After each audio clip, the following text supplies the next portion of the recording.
Chris, Cravens, Marine Infantry, and I was a 0311. Jesse Neack, U.S. Army Infantryman, 11 Bravo.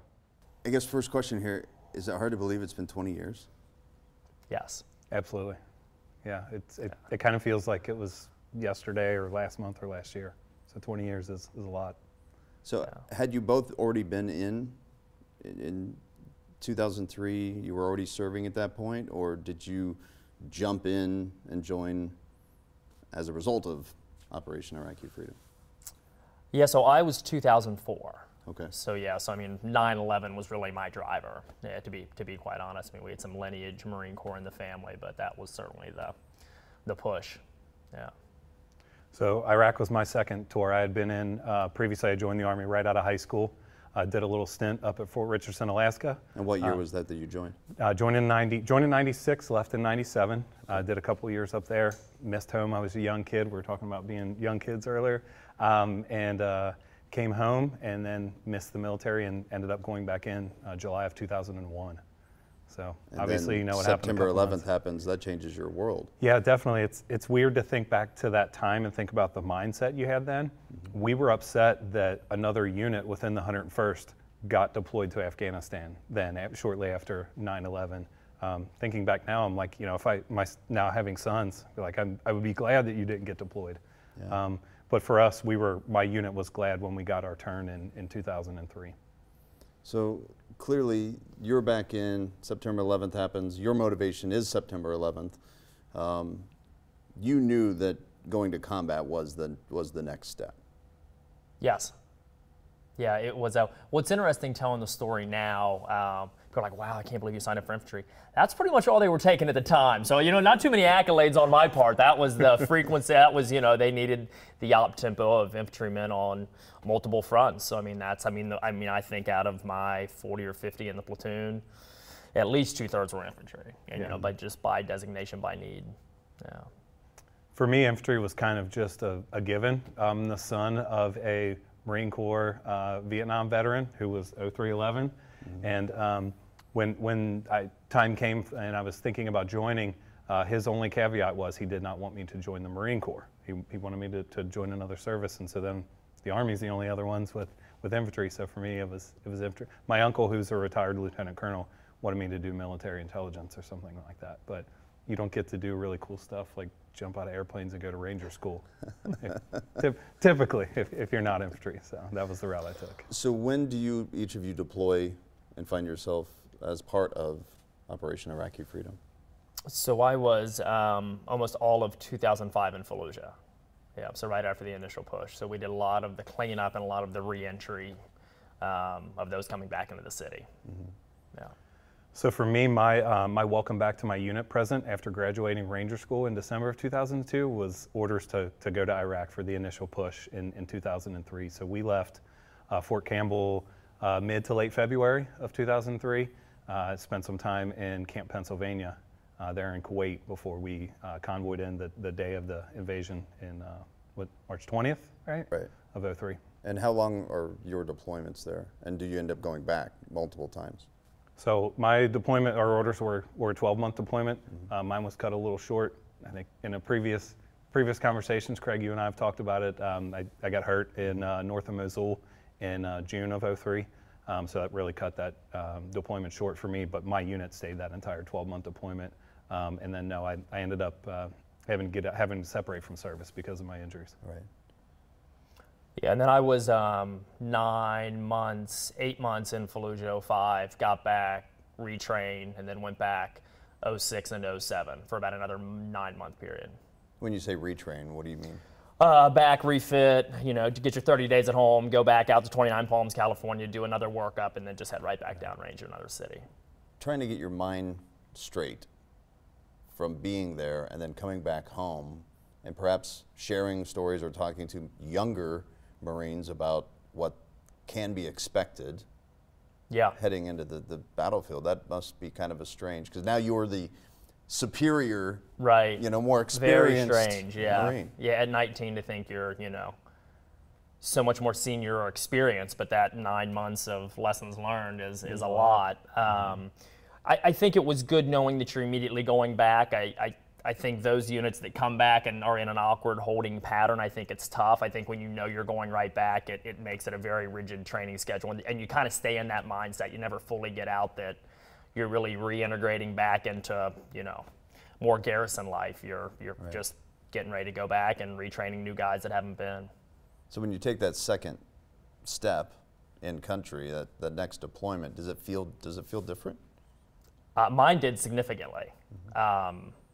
I don't think it made it any easier, but I think the unknowns you're worried about when you're here going there, you know, just the non-combat related things, you know, logistics and how we're maneuvering all these people, and just those big cumbersome things, I think, is what I was worried about the first time. Going back the second, those were the easiest pieces. Right. And for you, I mean, you are now removed from the war because of your injury, but you still have friends and fellow soldiers who are there doing their mission, and to Chris's point, coming home and then retraining and likely going back. Yeah, Craig, I still struggle to this day with some of those emotions and feelings from that. I see a therapist, excuse me, off and on for, you know, I suffer from some survivor's guilt because, you know, I got hurt in June of '03 and yes, I was hurt, and that's a terrible thing, but I left country alive. And so it was really difficult for me. I was laying in a hospital bed for a month afterward, thinking about my guys out in firefights and watching stories on the news. And so that's when I started to kind of see the war from the side of family and friends. And I can't imagine just living that 12-month periods of time when, you know, the news you're getting from your family is just, you know, is filtered through the nightly news that you see. So that was a really difficult piece. It was great when folks started to come back home. You know, we, being in a scout sniper unit, we rotated some guys back earlier than the 12 months to go to the sniper school. So it was good to see those guys come back when they did. I think to that point, and just a quick caveat, on my third deployment, which was Afghanistan, I was a platoon sergeant at the time. I had 58 guys, and you know, we had one sat phone. You know, I could only charge intermittently when the generator was running. Right, it was very scarce. And I remember coming back. I tagged along on a patrol with one of my squads and came back, and the sat phone's dead. And I'm up in arms about it, and someone was using it. Well, what was happening is we had a couple Marines that were amputees from a couple weeks prior. They were literally working through all the numbers to try to get a hold of Bethesda. So they were killing the sat phone. They weren't calling home. They weren't calling girlfriends. They were literally calling people that they were serving with 2 or 3 weeks ago, and were attempting to get a hold of the Naval Hospital. And I mean, I get goosebumps. Here I am freaking out on my guys, and then I come to realize they're just trying to check in on their buddies. Oh, you're just checking on your buddies. Yeah, you know, it's just surreal to think that, you know, they're in this terrible spot, and the phone call they want to make back to the United States is someone that they were just with a few weeks ago. Yeah. You know, sometimes when we deploy to some countries, American citizens don't necessarily understand what's going on or what the reasons are. And I think it's sometimes difficult to even explain to the regular taxpayer that this is what I'm trained to do. You know, and obviously there was a huge cloud left over Vietnam. Yeah. And I think sometimes we need to remind the American people that, well, we signed that dotted line, that blank check, to give our life for the freedoms of all Americans, for the rights that our country stands for. How do you convey that, look, listen, no matter what the politics behind it all, you went through training, you know, years of training, 12 months, 8 months, 6 months, 6 weeks, right before you go, whatever that is, you train for these moments to defend our Constitution and really the rights for our allies as well, our allied countries. How do you explain that? I think for us it goes back to the point that Chris made earlier with the sat phone. We don't necessarily think on that macro level. It's very micro for us. It's about Chris and it's about Nate, if Nate was here sitting next to me. And for us, speaking for myself, that's the way you get through it, is because, you know, you don't survive on your power alone. There's no amount of physical training and marksmanship and whatever that you can do that's going to keep you 100% safe. But if you have this guy and that person and that person and that person look out for you, you have a way better chance of staying safe than just you alone. Yeah, I mean, no politics on the battlefield, right? I mean, I think that's it is the guy to your left and right. And I think the hardest part about coming back and then going back is you get ingrained in politics immediately, right? And everybody's take and everybody's, And to be honest, it's very micro. We're worried about small unit. We're making sure that we're there for the betterment of the organization, and that's kind of where we leave it. You know, you leave a lot of things at the door, and politics is one of the things that you do leave. You know, it's hard enough to get your mind right without worrying about what other people think about why we're there or how we're doing it or the approach or the long term. There's really not any of that thought when you're downrange with your guys. And I think it may be, and it sounds at times super cliche, but in the military, green is that one color. So we're all there. It doesn't matter the background you came from, the color of your skin, whatever. I had the greatest diversity of experiences with people and places because of the military. And there's really that shared spirit of we're all here for a reason. To your point, we raised our right hand and we signed on the dotted line, and we're all here in this together. I don't care what your politics are, where you came from, where you went to school, whatever. We're here, and we're here to do a job. During this, as it played out, you're back home, again, kind of watching it like everyone else is watching it play out. These wars were also so open to the public in the sense that there were photographers and videographers and news people right embedded, you know, with units, which was unheard of to see this firsthand perspective. So for a lot of people, their eyes were open to somewhat what combat looks like. Obviously, in some situations, they weren't live and broadcast. When did you start hearing, because the push obviously for weapons of mass destruction, the reasoning to go in was everywhere within the administration. Again, going to politics and that separation of your boots on the ground, you're just doing the mission. Back home, watching it play out, when did you start seeing cracks, if you will, in the reasoning? I'd say fairly soon after. I think even in the few short months that I was there, I think we started really as Saddam and the regime fell. You know, we started to really realize that they weren't this unbeatable force or this impressive force that they had kind of been made out to be, and that danger and, you know, that threat from Saddam always of the use of those chemical weapons. We had plenty of Scud attack drills when we were in Camp Pennsylvania and Kuwait before we went in. And once really we pushed into the country, those really died down. You know, thankfully we had Big Brother out in front of us. We had the tanks go through. And so, you know, a lot of the resistance from the structured units, the Republican Guard and the other folks, you know, once they saw the power of our force and what we brought, a lot of that started to crumble. And then you really, and honestly, quickly, our mission then switched from an invasion of a country to take down, you know, this dictator to quickly thereafter it became a humanitarian effort because there were all these people that had been suffering for years and years and years under that regime and had gone without, you know, they had lack of basics because then obviously, you know, we were posturing and Saddam and the leaders knew we were coming into the country.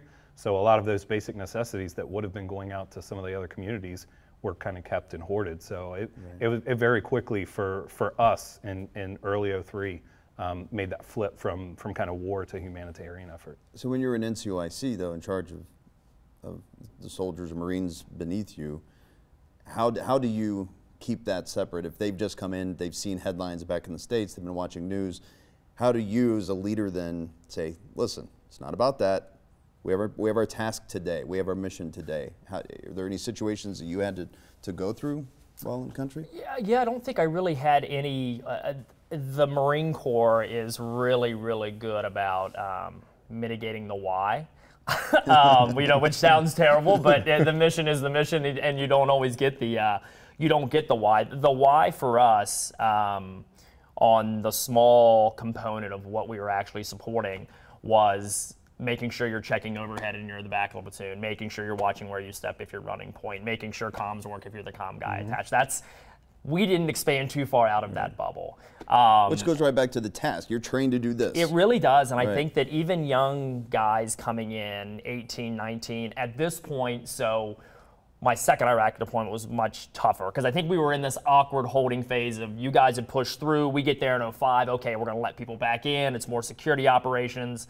But then 06, 07, we get to Ramadi and it's heated up again, right? Because there's less resources, we're more disenfranchised, we're not pushing with armor, we don't have these big resources. And I think when the op tempo picked up, I think that's when a lot of these, I think that's what a lot of the junior Marines realized, like, we're here to protect the local populace, because they were just as much in danger as we were. And the vacuum created with Saddam gone the regime, but now the Sunnis and Shia began their kind of civil war, if you will. Correct. So you had now that layer on top. Yes. Of it. Yeah, exactly. And I think that's where, truly, where the rubber met the road for a lot of these guys, because they went from a couple years of more security-based operations, some presence patrols, humanitarian aids, and then it really kicked up fairly quickly and aggressively after that. And we realized that, I mean, there was even if the core focus and purpose for why we were sent there, that may not have been what we were doing on the ground, but we were making, I mean, significant impact. You still have to survive that day.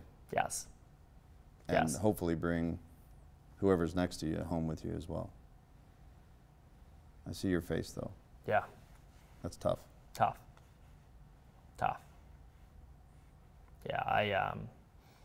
Yeah, I think that the thing I think about most now is, and with Keith Maupin and a lot of the Gold Star families, that's where I tend to, I don't know, I feel a connection there that I don't maybe have with even people that I served with. I feel like those Gold Star families are, I think about their sons and daughters every day. So I just can't fathom. They become a part of our family, they really don't do. they? Yeah, they really do. I wear this on my wrist, and these guys on this bracelet, some of their families are as close to me now as my own family. Mm-hmm. Yeah. And that's difficult, I think, to maybe even get the average citizen to understand that type of bond, because I don't think you can find that anywhere else.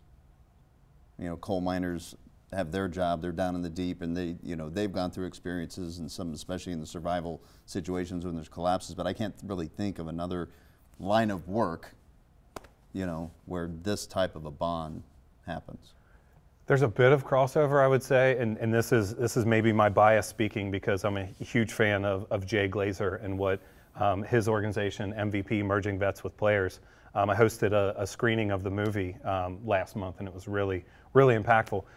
But there is some crossover there, going from the locker room and coming, because we're all transitioning from being, we had this uniform, we had this, well, they wear uniforms on the field as well. You have this uniform, you have the barracks, you have this, locker room atmosphere. Mm-hmm. So we're all dealing with a lot of, when you're transitioning all the training that happens, all that kind of stuff. So there is some similarities there, but there's also some other things that obviously players aren't necessarily going to understand, and that's a lot of what we were talking earlier. Sure. They don't regularly lose buddies on the battlefield every day. To that point, I mean, if you look at the Damar Hamlin situation, yeah, that rocked the NFL community and those players, and you saw that on the field.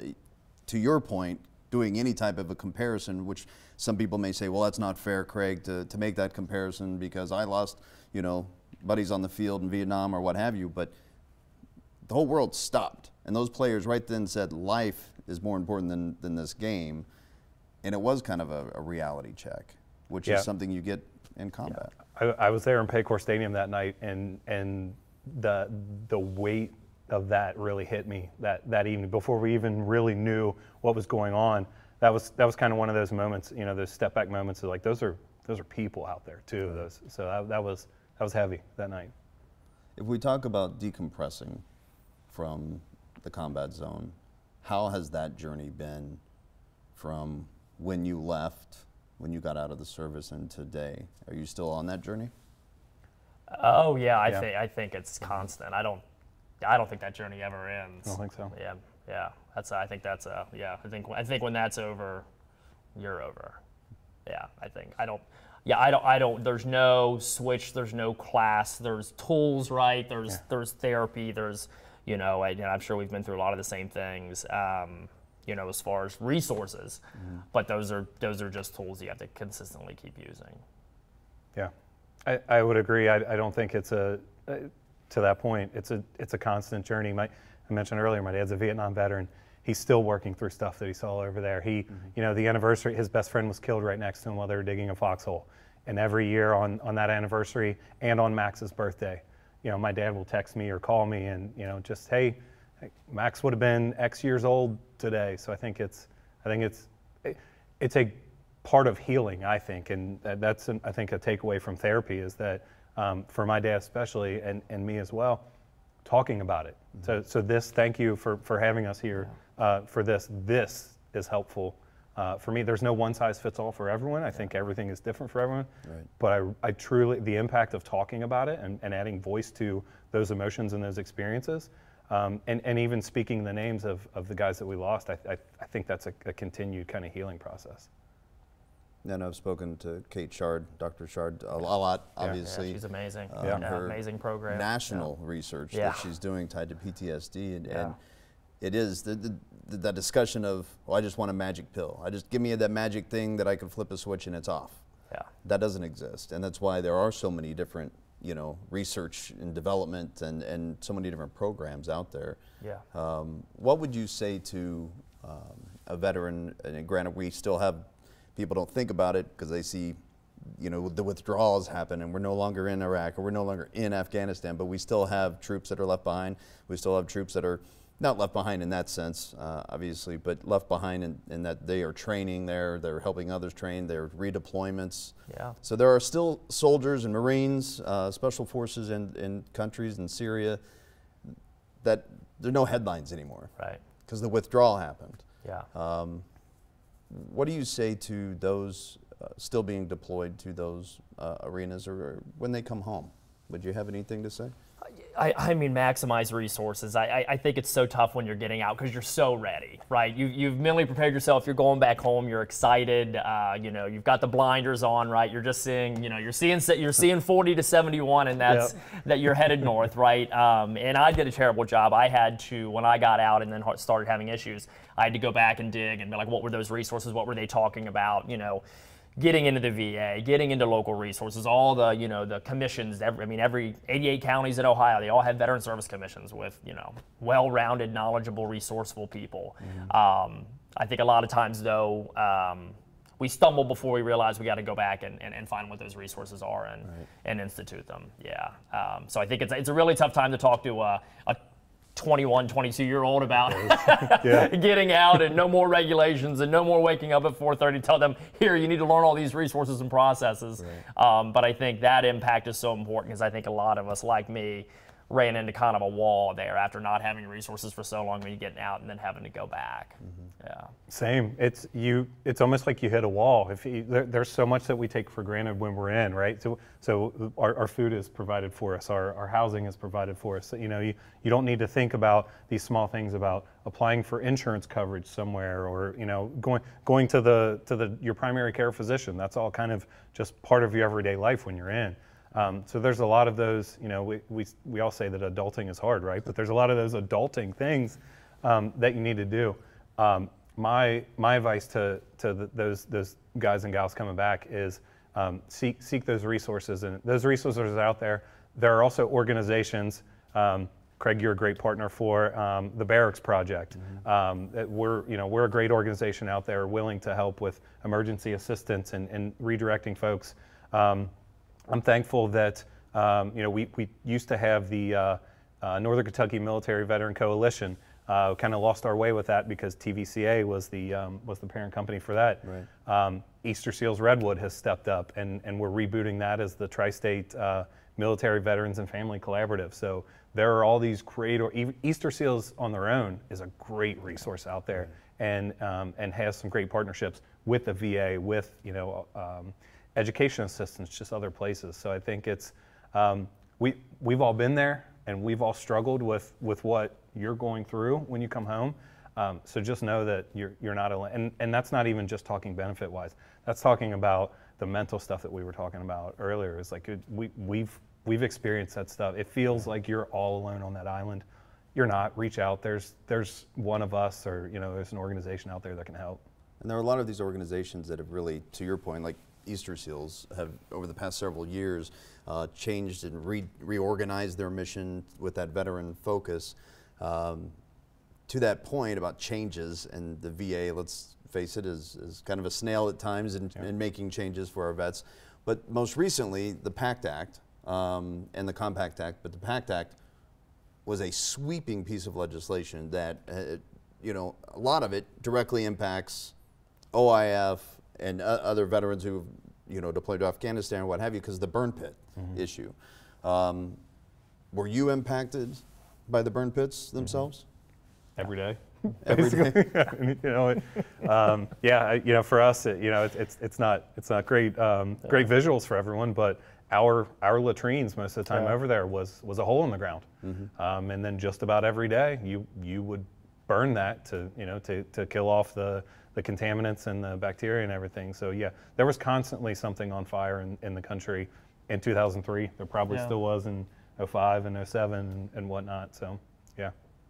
Yeah, and I think what I will say, because I run into a lot of veterans that are, we talk about burn picture or tinnitus or something that's not, a missing limb, right? It's like, oh, well, there's guys that need the care or the seat more than I do, right? Yep. And all I can say is that these resourceful organizations can take the volume. You're not taking away from someone else. If you show up before someone 5 minutes behind you, it's not that they're not getting care. So I had that mentality for a long time. It's like, hey, I'm good. I've got all my pieces. I'm fine, right? So it took me much longer to get into the system until someone had that sit-down conversation, actually at the Claremont County Services Commission, and just said, hey, Chris, you're not taking anyone's seat. This isn't a chow line in the Marine Corps where you're going last, right? It's this is there for everyone. So that was really helpful for me, because those little things, which are little now and could be bigger down the road, they're just they're so minuscule when you look at what we've been through and same. What you've seen. Same. I got pretty banged up over it. I fell 45 feet out of a Black Hawk. I spent a month in the hospital, but I still have all my limbs, right? No significant head injuries, back injuries, and so I really struggled at times, seeing others who lost a limb or, had been shot multiple times or something like that. And to that point, it's like, I'm not taking that person's spot. It's, and so the need is, the need is immediate. If you're feeling something and you're going through something, go and get it taken care of, because the earlier you catch and diagnose and treat, the easier it is, the easier time you're going to have, and the likelihood of significant increase in whatever function or whatever it is there for you. Yeah, and I think it's interesting, because if you hear the term disabled veteran, I'm a disabled vet. We're all disabled vets. Yeah. But there's this image that, to your points, a disabled veteran is someone who is in a wheelchair or no arms or one missing leg or what have you, that there's some physical, but there's mental, but there's also those other injuries that we have. And to your point as well, I wasn't going to go. I was doing all these stories with Homefront and speaking to a number of vets or what have you, and over at the VA, and one day they said, no, you need to go get this checked out. You need to go be evaluated and go through the process. And I'm like, no. Time goes by, back over to the VA doing another story, and they're like, come on. And they literally walked me down to Tom with DAV and sat me down, and we filed the paperwork right then, because they said, listen, there is a pot of money, but that doesn't mean that pot of money runs out. Like there's a part of that pot of money is tied to you because of your service. So get in there, get evaluated, and maybe it comes back at 10% or 30% or whatever that number is. But at least you have health care. At least you're getting taken care of, and that's a difficult thing. And hopefully, a veteran watches this and they say, "All right, because those guys did it, maybe I'll go ahead and go down and file." I love what you said there about, and it just speaks to the care that those folks in these organizations have for us who have served. Yes, we've heard bad. You mentioned the VA does. It's a government entity, right? It moves at a snail's pace. And we've heard, the horror stories here and there and whatever, but those people there care. There's a reason why that when they came back, because they knew you weren't going to go down there and do it. So they truly care about you personally. It's down to a personal level. I have great things to say about the VA. They've been great to me. They've been great to my dad. So I think that's an important point for everyone to hear, is that there's a lot of really good caring people over there that are more than willing to take care of any need that you have. Again, whether it be physical, mental, there are folks there willing to help. When you think back, reversing directions here, and you think back to OIF, do you have positive memories from that time? Absolutely. It's just so weird to kind of sit back and think, but I have friends that I speak to on a daily basis that I served with 20 years ago. And on a regular basis, we'll laugh about a story. Craig, you asked us to send you some pictures earlier. I've got a bunch of pictures that I would love to send to you, and maybe I will personally, but you probably don't want to air a picture of a couple guys sitting on a bomb crate going to the bathroom. But that's when that picture pops up in my memories. It's one of the funniest. My friend who's tagged in it, we'll share it back and forth, and you just remember those times. I mentioned earlier how kind of we quickly shifted from an invasion kind of mission to a humanitarian. I remember just one of the coolest mental images that I have is that basically on a typical day then, they would drop us off at a village, and we'd have 5 or 6 or so that we'd need to make our way through, and then they'd pick us up 12 hours later at a predetermined rally point. Well, we got through early, and the last village we were in, and we're kind of just hanging outside of town a little bit, and all the kids from the village came out with soccer balls, and here's a bunch of these big tough snipers out there with with our big I had the Barrett 50 cal and I'm I've got body armor on and whatever, and we're out there playing soccer with these little kids, and it's just I think a lot of the time it gets lost that these countries, I'm getting goosebumps thinking about that too, but these countries, there's people there. Just because they're a different color, they live so far around the world. That's a person, that's a kid whose life is just in shambles, right? And doesn't know any better. But he's like, hey, these guys look fun. Let's go play soccer with them. So yeah, lots of good memories for me. Yeah, I think probably more humbling experiences than positive. I mean, there were certainly good times for sure, but I think I was on a conference call this morning, and someone just was talking about their neighbor and their wife was sick and whatever happened, and it's like for me, I never really have that. I feel like I always do a really good job of level setting. Like, well, I'm not in this situation. Like, it's always really good for me. Like, oh, this traffic. Like, I can quickly reset and say, well, I'm not sitting on sandbags in the back of a 5-ton just with no control. I think that's a positive thing for me because I see a lot of people get real tied down and negative and downtrodden by the smallest of things. Right. And yeah, people's like, Cravens, you're always so upbeat and whatever. I was like, and I probably wasn't that way prior to 3 deployments, and maybe I should be the opposite. But I feel like just so fortunate and so humbled and just honored to be here, and I think live help some guys that had fallen. I try to live every day so they can maybe live vicariously through me, and that's always kind of my go-to. That's kind of my mindset. So if I start getting down or whatever, I'm like, I'm letting these guys down. And I attempt not to do that. And to Jesse's point, do you still stay in touch with some Marines? It's really weird. So I do, for sure. Sure. But it's really weird from my first to my third deployment because there was it was an 8-year gap from the first to the last, and I felt like I'm obviously closer to the ones that it was the most recent combat experience. Yeah. But it's so funny because the wars were, for me, between Iraq and Afghanistan were just so much different, and it was only an 8-year period, but me going from 18 to 25 and the mission and what I was burdened with, and it was just much different. But it's so funny, there's this small group of people from each of those deployments. But at the age of 25, you're the expert there. You're the oldest guy around. You're just this, you're this wealth of knowledge. And really what was crazy too, just going through like ZAP codes and that, and a lot of the ZAP codes we use, which if there was an emergency, we'd use this, numerical, alphabetical code to recognize who it was on the battlefield that was injured. And we used to use the end of their, the year of their birth date. And then even though I was born in the 80s, I'm like feeling it. I was like 92, 93. I was like, where's this kid? Who let this child in here? It's like, oh no, this guy's 18 now. Yeah. So it was just, it's just surreal. Just the experience happens so quickly in the military that. Would you do it again? 100%. Yeah, absolutely. Well, guys, I appreciate you coming here. Is there anything else that you would want to add to the discussion? And 20 years, 20 years that it's been? We truly were children. Yeah, back then. Wow, yeah.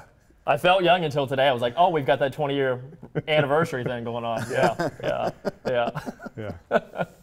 I don't have anything to add. This has been great. Craig, thanks for having us. Thanks for your service. I mean, what you do in this segment and all you do for the veteran community. It's Thank my you. honor. It's my honor. I do it for guys like you and for the other men and women out there who've served, you know, before us. You know, Yeah, there's so many who paid absolutely. the price ahead of us and paved that road. So, Yeah. Yeah. thank you. Awesome. Appreciate it. Thanks, buddy. Yes, Appreciate sir. it. Thank you. Appreciate it.